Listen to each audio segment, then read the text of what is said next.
معزز سامعین و ناظرین، السلام علیکم ورحمۃ اللہ وبرکاتہ۔ آج کی اس نشست میں ہم آخری پروفٹ جناب محمد الرسول اللہ صلی اللہ علیہ وسلم کے تعارف کو سنیں گے کہ آپ صلی اللہ علیہ وسلم کہاں پیدا ہوئے، کب پیدا ہوئے۔ یہ ایسی بنیادی معلوماتیں ہیں اور ایسی بنیادی معلومات ہے جو ہر ایک انسان کو پتہ ہونا چاہیے۔ بعض وہ لوگ جو مسلم طبقے سے تعلق رکھتے ہیں لیکن ان کے بچوں کو یہ خبر نہیں ہوتی ہے کہ ہمارا جو نبی ہے ان کا نام کیا ہے، وہ کہاں پیدا ہوئے، یعنی ان کی سیرت کا علم نہیں ہوتا ہے۔ اس لیے میں نے آج کی نشست میں یہ چاہا کہ ایک تو ان بچوں کے لیے جن کو دین کی بنیادی معلومات سے بہت دور ہیں، آپ صلی اللہ علیہ وسلم کے بارے میں انہیں صحیح معلومات نہیں ہے، تو وہ صحیح معلومات اس میں فراہم کی جائے۔ دوسرے وہ لوگ جو لوگ دین اسلام سے دور ہیں، جن کا اسلام سے کوئی تعلق نہیں ہے،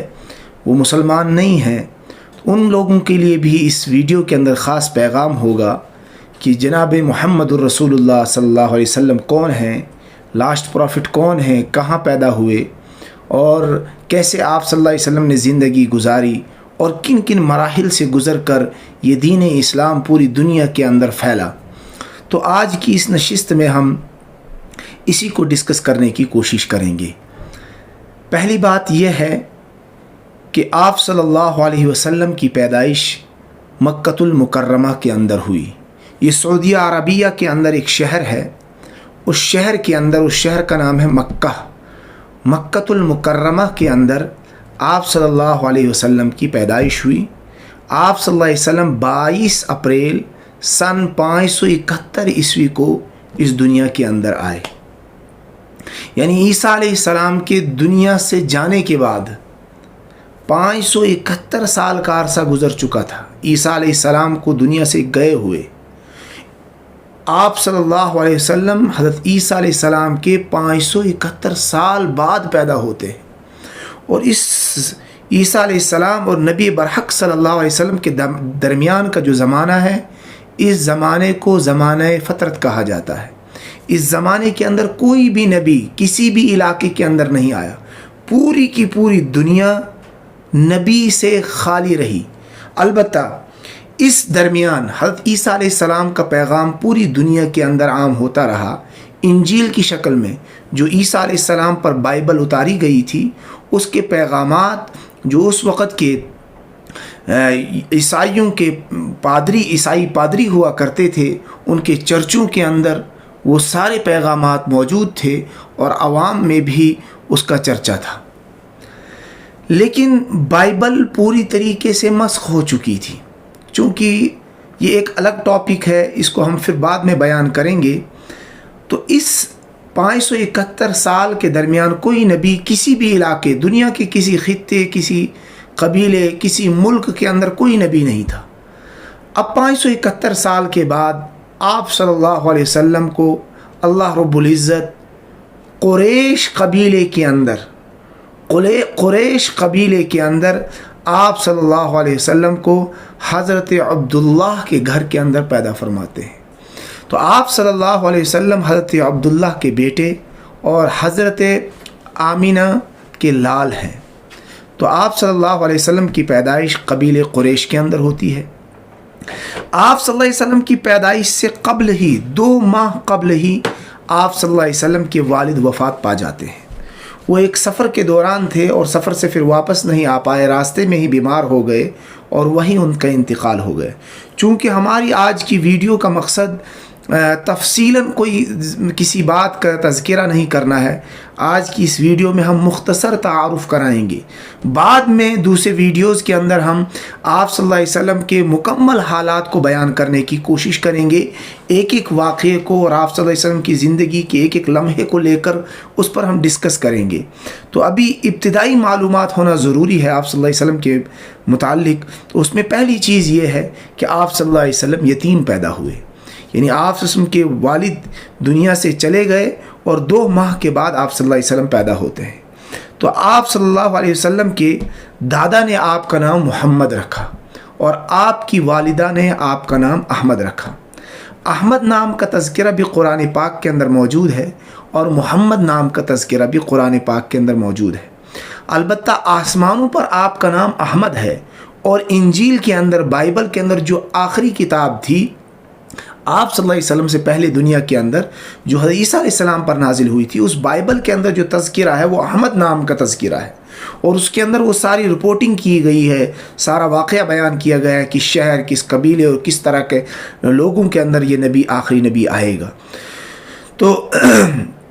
آپ صلی اللہ علیہ وسلم کی ولادت ہو جاتی ہے، تو ولادت کے بعد آپ صلی اللہ علیہ وسلم کو جو دودھ پلایا وہ حضرت صوبیہ رضی اللہ تعالی عنہ نے پلایا۔ یہ ابو لہب کی باندی تھی،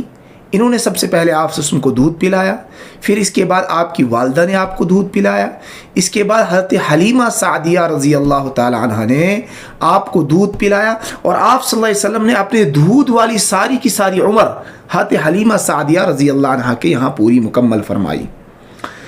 جو صوبیہ رضی اللہ تعالی عنہ ہیں، یہ ابو لہب کی باندی تھیں، ان کے بارے میں مکمل ایک ویڈیو ہم الگ سے بنانے کی کوشش کریں گے۔ یہاں مختصراً یہ ذکر کرنا مناسب ہے کہ حضرت صوبیہ نے بعد میں اسلام قبول کر لیا تھا، اور ابو لہب نے، جب انہوں نے ابو لہب کو حضور صلی اللہ علیہ وسلم کی ولادت کی خبر دی تو ابو لہب نے خوشی میں اس باندی کو آزاد کر دیا تھا۔ نبی برحق صلی اللہ علیہ وسلم کا جب نکاح ہوا حضرت خدیجۃ الکبریٰ رضی اللہ تعالی عنہا سے، تو حضرت خدیجۃ الکبریٰ رضی اللہ تعالی عنہا کے پاس حضرت صوبیہ بعد میں آیا بھی کرتی تھی، یہاں تک کہ آپ صلی اللہ علیہ وسلم جب مدینہ المنورہ تشریف لے گئے، اس کے بعد بھی آپ صلی اللہ علیہ وسلم اس دودھ والی والدہ کا احترام کیا کرتے تھے، اور سیرت کے اندر آتا ہے کہ آپ صلی اللہ علیہ وسلم ان کے لیے کپڑے بھیجا کرتے تھے، مختلف تحائف اور ہدیے ان کے لیے بھیجا کرتے تھے۔ تو خیبر کی فتح کے بعد، یعنی فتح خیبر کے وقت جو ہے، اس فتح خیبر کے بعد حضرت صوبیہ رضی اللہ تعالی عنہ کا انتقال ہو جاتا ہے۔ حضور صلی اللہ علیہ وسلم کی ابھی عمر صرف 6 برس کی تھی، تو 6 برس کی عمر میں ہی آپ صلی اللہ علیہ وسلم کی والدہ کا انتقال ہو جاتا ہے۔ تو گویا پتہ یہ چلا کہ آپ صلی اللہ علیہ وسلم کے والد محترم حضور کے دنیا میں آنے سے 2 ماہ قبل ہی چلے گئے، اور والدہ کا سایہ صرف 6 سال تک رہا۔ 6 سال کے بعد آپ صلی اللہ علیہ وسلم کے سر سے والدہ کا سایہ بھی اٹھ گیا۔ حضور صلی اللہ علیہ وسلم اپنی والدہ محترمہ حضرت آمینہ کے ساتھ مدینہ المنورہ گئے ہوئے تھے، اور واپسی پر ابوا کے مقام پر آپ صلی اللہ علیہ وسلم کی والدہ کا انتقال ہو جاتا ہے، اور ان کی قبر آج بھی اس پہاڑی پر، اب مقام ابوا پر موجود ہے۔ انتقال کے بعد، آپ صلی اللہ علیہ وسلم کی والدہ کے انتقال کے بعد، آپ کے دادا عبد المطلب نے آپ کی کفالت کی ذمہ داری لی۔ تو آپ کے جو دادا تھے عبد المطلب، ان کی کفالت کے اندر آپ صلی اللہ علیہ وسلم آئے، اور صرف 2 سال گزارے آپ صلی اللہ علیہ وسلم نے ان کی کفالت میں۔ 2 سال کے بعد آپ کے دادا عبد المطلب کا بھی انتقال ہو جاتا ہے۔ یعنی آپ صلی اللہ علیہ وسلم ابھی بلوغت کی عمر کو بھی نہیں پہنچے ہیں، اور حالات اس طرح کے آپ صلی اللہ علیہ وسلم کے اوپر بن رہے ہیں۔ ان حالات میں بھی ایک جامع صفات شخصیت، ایک باکمال شخصیت، ایک ایسی شخصیت جن کا اثر پوری دنیا کے اوپر پڑا، جن کی دعوت اور جن کی تبلیغ اس طرح عام ہوئی، اور آج بھی کروڑوں اور اربوں لوگ ان کے ماننے والے ہیں۔ ایسی باکمال شخصیت ان تمام حالات کے باوجود بھی تیار ہوئی۔ تو یہ ایک الگ موضوع ہے کہ کبھی انسان یہ بہانہ بناتا ہے چونکہ ہمارے والد، ہم یتیم پیدا ہوئے، ہماری والدہ جو ہے کمانے کے لائق نہیں تھی، ہمارے جو ہے سہارا بننے کے لائق نہیں تھی، یا ہماری والدہ نہیں تھی۔ تو یہاں پر تو آپ صلی اللہ علیہ وسلم کے والد بھی نہیں ہیں، اور والدہ بھی چلی جاتی ہیں، اب دادا کا سہارا ہوتا ہے، دادا بھی دنیا سے چلے جاتے ہیں، لیکن اس کے باوجود آپ صلی اللہ علیہ وسلم کی شخصیت آگے بڑھتی رہی اور نکھرتی رہی۔ آپ صلی اللہ علیہ وسلم کے دادا کے انتقال کے بعد آپ کی کفالت کی ذمہ داری آپ کے چچا نے لی۔ یہ ایک انسانی نظریہ ہے کہ آج بھی دنیا کے اندر اگر کوئی یتیم بچہ ہے تو گھر کے جو قریبی لوگ ہیں سب سے پہلے انہیں کوشش یہ کرنی چاہیے کہ ہم اس یتیم بچے کا سہارا بنیں، کیونکہ اس کو کوئی گائیڈ کرنے والا نہیں ہے، اس کو کوئی راستہ بتانے والا نہیں ہے، اس کو کوئی اسکول بھیجنے والا نہیں ہے، اس کی کوئی تعلیم کا انتظام کرنے والا نہیں ہے، اس کو کوئی ڈسپلن سکھانے والا نہیں ہے، اس کو معاشرتی نظام سکھانے والا کوئی نہیں ہے، اس کو گالی گلوچ سے دور رکھنے والا، نشے سے دور رکھنے والا، غلط محفلوں سے اٹھنے بیٹھنے سے دور رکھنے والا کوئی نہیں ہے۔ یتیموں کے حقوق کے متعلق ہم الگ سے ویڈیو بنائیں گے، لیکن یہاں چونکہ ضمن یہ تذکرہ آیا اس لیے اس بات کو بتانا ضروری ہے کہ ایسا بچہ اگر کسی علاقے اور کسی گھرانے اور کسی خاندان کے اندر موجود ہے تو لوگوں کو چاہیے یہ کہ اس یتیم کے آگے ہاتھ بڑھائیں، اس کا سہارا بنیں، اس کو کندھا دیں، اس کی تعلیم کا انتظام فرمائیں، اس کا سہارا بنیں اور اس کو آگے بڑھانے کی کوشش کریں۔ جیسے اپنے بچوں کی تربیت کی فکر کرتے ہیں، ایسے یتیم بچوں کی تعلیم اور تربیت کی ہم فکر کریں، اس کی ذمہ داری اپنے اوپر لیں۔ ابھی اسلام دنیا کے اندر آیا نہیں، لیکن دیکھیے عربوں کے مزاج کو دیکھیے۔ آج ہم کہتے ہیں ہم ایجوکیشنل ہو گئے ہیں، پرانے زمانے کے اندر تعلیم نہیں تھی، نیا زمانہ ہے، تعلیم کا زمانہ ہے، لیکن تعلیم کے آنے کے باوجود ہمارے اندر انسانیت نہیں ہے۔ حضور کے زمانے کو دیکھ لیجئے کہ اس زمانے کے اندر تعلیم کا اتنا زیادہ رجحان نہیں ہے، لیکن والد کے نکلنے کے بعد والدہ ہے، والدہ کے نکلنے کے بعد دادا ہے، فوراً کفالت کے اندر لیتے ہیں، اور دادا نکل جاتے ہیں چچا فوراً اپنی کفالت کے اندر لے لیتے ہیں۔ تو پتہ یہ چلا کہ انسانیت باقی تھی اس زمانے کے اندر۔ آج کل کے زمانے کے اندر اگر تعلیم عام ہو گئی اور ہمارے اندر یہ چیز موجود نہ ہو کہ کسی کا درد ہمارے اندر نہ ہو، احساس ہمارے اندر نہ ہو یتیموں کا کہ بھائی کے بچے مر رہے ہوں، ان کے کھانے کا انتظام نہ ہو، اور ہمارے جو ہے ہمارے دل کے اندر اس بات کا احساس پیدا نہ ہو کہ ہم ان بچوں کی تربیت کریں، تو ہمیں سمجھ لینا چاہیے کہ ہم انسان تو ہیں لیکن ہم اندرونی طور پر مردہ ہو چکے ہیں، ہماری انسانیت مر چکی ہے۔ تو فوراً آپ کے چچا ابو طالب آپ کا ساتھ دیتے ہیں اور آپ صلی اللہ علیہ وسلم کا ساتھ دیتے جاتے ہیں، یہاں تک کہ آپ صلی اللہ علیہ وسلم جب سفر کرتے ہیں تو جب تجارتی سفر کرتے ہیں تو تجارتی اسفار میں آپ کو اپنے ساتھ رکھتے ہیں، یہ ٹریڈنگ سسٹم آپ کو سکھاتے ہیں، آپ کو تجارت کرنا سکھا رہے ہیں۔ کون؟ چچا سکھا رہے ہیں کہ دنیا کے اندر کمائی کیسے کرنی ہے، پیسے کیسے کمانا ہے، لوگوں کے ساتھ کیسے ڈیلنگ کرنی ہے، یہ طریقہ، اور کیسے گھر کا یتیم بچے کو گھر کا نوکر بنا کر نہیں رکھا۔ چچا چاہتے ان کا ایک نام تھا، روب تھا، علاقے کے اندر ایک دبدبہ تھا، اور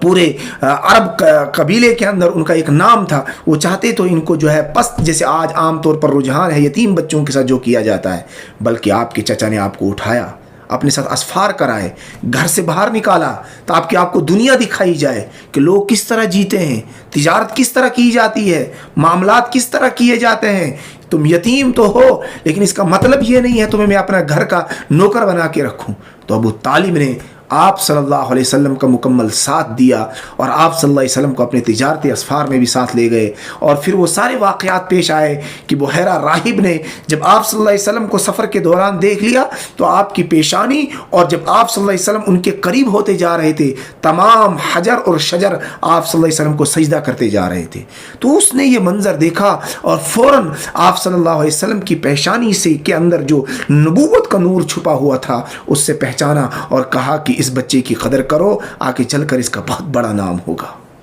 انہوں نے فوراً ان کو پہچان لیا۔ تو آپ صلی اللہ علیہ وسلم اب اسی معاشرے کے اندر ہیں، والد بھی نہیں ہے، دادا بھی نہیں ہے، والدہ بھی نہیں ہے، لیکن آپ صلی اللہ علیہ وسلم ایک تاجر، کامیاب تاجر بن چکے ہیں۔ تو آپ صلی اللہ علیہ وسلم کے کامیاب اسفار کے بعد حضرت خدیجۃ الکبریٰ جو ایک مالدار عورت تھی، مکے کی مالدار ذی شعور عورتوں میں سے تھی، انہوں نے اپنا مال حضور صلی اللہ علیہ وسلم کے حوالے کیا اور اپنا غلام ساتھ میں بھیجا کہ میرا مال لے کر جاؤ اور تجارت کرو۔ حضور صلی اللہ علیہ وسلم نے حضرت خدیجہ اس سے پہلے بھی دوسرے لوگوں کو مال دیا کرتی تھی، لیکن وہ منافع کبھی ان کو نہیں ملتا تھا جو حضور صلی اللہ علیہ وسلم کے ذریعے سے ان کو منافع ملا۔ تو حضور صلی اللہ علیہ وسلم جب سفر کر کے آئے اور پورا تجارت واپس ہو کر آئے، تجارت سے مال لے کر گئے تھے، اس سے جتنا منافع ہوا تھا وہ لے کر آئے اور خدیجۃ الکبریٰ کے سامنے پیش کیا۔ انہوں نے جب دیکھا کہ آج تک مجھے اتنا منافع نہیں ہوا تھا، پہلی بات اس کے اندر یہ ہے کہ ابو طالب نے آپ کو اصول سکھا دیے تھے تجارت کے، کامیاب تاجر کیسا ہوتا ہے۔ تو ہر آدمی کو چاہیے کہ یتیموں کا ساتھ دیں، ان کا سہارا بنے، ان کو ٹریڈنگ سکھائیں، ان کو تجارت سکھائیں،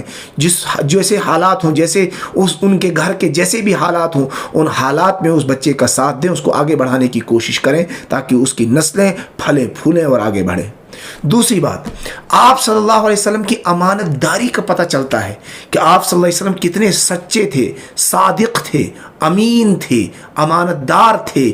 کہ آپ صلی اللہ علیہ وسلم کو جتنا بھی نفع ہوا اس تجارت کے اندر کوئی غفلہ نہیں کیا۔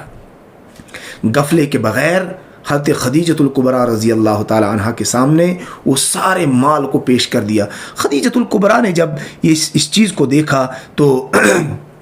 وہ بڑی خوش ہوئیں اور آپ کو بار بار وہ مال دینے لگیں، اور اس ٹریڈنگ کے بعد اور آپ صلی اللہ علیہ وسلم کے اخلاق اور تمام چیزوں کو دیکھنے کے بعد انہوں نے نصفیہ بنت منبہ کے پاس حضور صلی اللہ علیہ وسلم کے لیے پیغام نکاح بھیجا کہ میں حضور صلی اللہ علیہ وسلم سے جا کر کہہ دیجئے، محمد بن عبداللہ سے جا کر کہہ دیجئے کہ میں ان سے نکاح کرنا چاہتی ہوں۔ اور اس سے پہلے بھی خدیجۃ الکبریٰ کے نکاح کئی لوگوں سے ہو چکے تھے اور ان کی انتقال ہو چکے تھے، اور اب اس وقت ان کی عمر 40 برس کی تھی اور حضور صلی اللہ علیہ وسلم کی نکاح کے وقت 25 برس کی عمر تھی۔ آپ صلی اللہ علیہ وسلم نے نکاح کو قبول کر لیا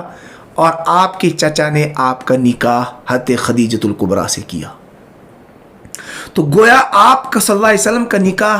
آپ صلی اللہ علیہ وسلم کے لیے لڑکی ڈھونڈنے کا انتظام ان کے چچا کی طرف سے زبردستی نہیں کیا گیا، زبردستی ان کے اوپر تھوپا نہیں گیا کسی عورت کو کہ تم یتیم ہو، تمہیں ہمارے خاندان کی فلاں لڑکی سے ہی شادی کرنی ہے، ورنہ تم ہمارے گھر کے اندر اور خاندان کے اندر رہنے کے لائق نہیں ہو۔ ابو طالب نے ایسا نہیں کیا، کسی سیرت کی کتاب کے اندر یہ نہیں ملتا کہ ابو طالب نے آپ کو فورس کیا ہو، مجبور کیا ہو، جیسے آج کل یتیموں کے ساتھ کیا جاتا ہے کہ فورس کیا ہو کہ تم اسی بچی کے ساتھ، ہمارے اس خاندان کی لڑکی کے ساتھ شادی کرو۔ وہ خویلد قبیلے سے تعلق رکھتی ہیں اور آپ صلی اللہ علیہ وسلم قریش قبیلے سے ہیں، تو آپ صلی اللہ علیہ وسلم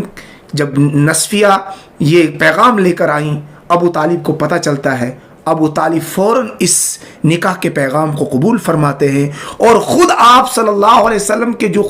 نکاح کا خطبہ ہے، جو نکاح پڑھایا ہے، خود آپ کے چچا ابو طالب نے پڑھایا۔ تو گویا کہ ساتھ دیا اس بارے میں کہ میرا جو یہ بچہ ہے، میرا جو یہ بھتیجا ہے، اس کی جو پرسنل لائف ہے، آج جو انسان کی اپنی زندگی ہے، اس اپنی زندگی کے اندر بہت انٹرفیئر کیا جاتا ہے۔ عام طور پر حالات یہی دیکھنے میں ملتے ہیں، بچے کو اپنی زندگی جینے نہیں دی جاتی ہے۔ بھئی جہاں پر وہ غلط ہو اسلامی نقطہ نظر سے، وہاں پر علماء سے پوچھ کر اس کو بتایا جائے، اور جہاں وہ صحیح ہو تو بچے کا ساتھ دیا جائے، اس جوان کا ساتھ دیا جائے، اس کو آگے بڑھنے دیا جائے، اور اگر وہ کسی جگہ کے لیے نکاح کے لیے کہہ رہے ہیں تو اگر وہ صحیح لگتا ہو تو اس کو قبول کیا جائے۔ ورنہ عام طور پر یہ دیکھا گیا کہ پھر لڑکا اور لڑکی بھاگ جاتے ہیں اور بھاگ کر شادیاں کرتے ہیں، کورٹ میرجیں ہوتی ہیں، پھر اس میں نہ کوئی عزت باقی رہتی ہے۔ تو اس لیے دیکھا جائے اور بڑے منظم طریقے سے جہاں گنجائش ہو، جو صحیح طریقہ ہو، جہاں جائز ہو، وہاں پر بچوں کے صحیح طریقے سے نکاح کے انتظامات کیے جائیں۔ ابو طالب نے آپ صلی اللہ علیہ وسلم کا نکاح کا خطبہ پڑھایا، اور اس طرح آپ صلی اللہ علیہ وسلم 25 سال کے اندر شادی کر لیتے ہیں۔ تو پتہ یہ چلا کہ 25 سال کے اندر انسان کو شادی کر لینی چاہیے، لیکن یہ کوئی ضروری نسخہ نہیں ہے۔ ہمارے دین اسلام کے اندر بلوغت کے بعد آپ نکاح کر سکتے ہیں،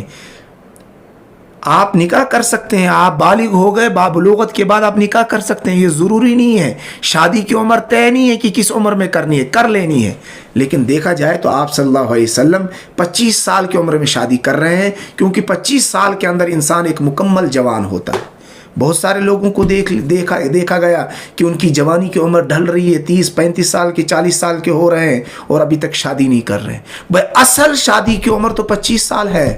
اور آپ صلی اللہ علیہ وسلم بھی 25 سال کے اندر شادی کر رہے ہیں۔ ہمارے پاس ہمارے دین اسلام کے اندر ہر چیز موجود ہے. بلوغت کے بعد ہم شادی کر سکتے ہیں. آپ صلی اللہ علیہ وسلم 25 سال کے اندر شادی کر رہے ہیں, تو ہمیں بھی چاہیے کہ ہم کم سے کم 25 سال کے اندر تو اپنی شادی کر لیں اپنے, کیونکہ وہ اصل جوانی کی عمر ہے. اور پڑھائی ہے اور دوسرے معاملات ہیں. بہت سارے لوگ یہ کہہ سکتے ہیں یہاں پر کہ بھائی اس وقت تعلیم ہی مکمل نہیں ہوتی. تعلیم بہت ساری چیزیں, شادی تعلیم کو جاری رکھا جا سکتا ہے شادی کے بعد بھی. شادی کوئی ایسا بندھن نہیں ہے کہ انسان شادی کرنے کے بعد اب وہ بندھ گیا جناب, اب وہ نہ پڑھ سکتا ہے, نہ پڑھا سکتا ہے, نہ کوئی معاملہ کر سکتا ہے, نہ وہ تجارت کر سکتا ہے, نہ وہ دنیا کے فیلڈ میں کہیں آگے جا سکتا ہے. آپ دیکھیں یوٹیوب کے اندر کئی ایسے لوگ ہیں جنہوں نے شادیوں کے بعد بڑی بڑی ڈگریاں کی اور بڑی بڑی پوسٹوں پر ہیں اور بڑے بڑے کام کیے ہیں. آج تو دنیا ہمارے سامنے موجود ہے. تو اس لیے اپنی شادی کو, اس موضوع کو ہم بعد میں ڈسکس کرنے کی کوشش کریں گے کہ کن کن چیزوں کا بہانہ بنایا جاتا ہے. تو اس طور پر انسان کو کوشش یہ کرے کہ اگر لڑکیاں ہیں اور ان کے گھر کے اندر اچھا رشتہ آ رہا ہے تو اس رشتے پر لبیک کہیں, شادیاں کر لیں, بسم اللہ کریں. اور اس طرح لڑکے یہ نہ سوچیں کہ ہم جناب اپنے, بہت سارے لوگ کہتے ہیں کہ بھائی ہم اپنے پیروں پر کھڑے ہوں گے اس کے بعد شادی کریں گے. جناب آپ 2 سال میں 1 سال کے بعد بچے تو اپنے پیروں پر چلنا شروع کر دیتا. اب کون سے پیروں کی ضرورت ہے آپ کو؟ باقی رہا کھانے پینے کا انتظام, وہ اللہ رب العزت نے ذمہ داری لے لی ہے. اور پھر انسان کے اوپر جب ذمہ داریاں پڑیں گی وہ ہاتھ پیر خود مارے گا. ورنہ انسان یہ سوچے گا میری شادی نہیں, اپنا انتظام باپ انتظام کر رہا, بھائی انتظام کر رہا, دوسرے لوگ انتظام کر رہے ہیں, وہ بیٹھا رہے گا, وہ سنگھرش نہیں کرے گا, زندگی میں آگے بڑھنے کی کوشش نہیں کرے گا. جب ذمہ داریاں پڑیں گی تو وہ آگے بڑھنے کی کوشش کرے گا. تو یہ الگ موضوع ہے, اس پر مکمل طور پر بعد میں چل کر ہم ڈسکس کریں گے. تو ابھی یہ بات ہے کہ آپ صلی اللہ علیہ وسلم کی عمر نکاح کے وقت 25 برس ہوتی ہے, تو آپ صلی اللہ علیہ وسلم شادی کر لیتے ہیں. تو شادی کے بعد بھی آپ صلی اللہ علیہ وسلم کا ایک معمول تھا. وہ معمول یہ تھا کہ آپ صلی اللہ علیہ وسلم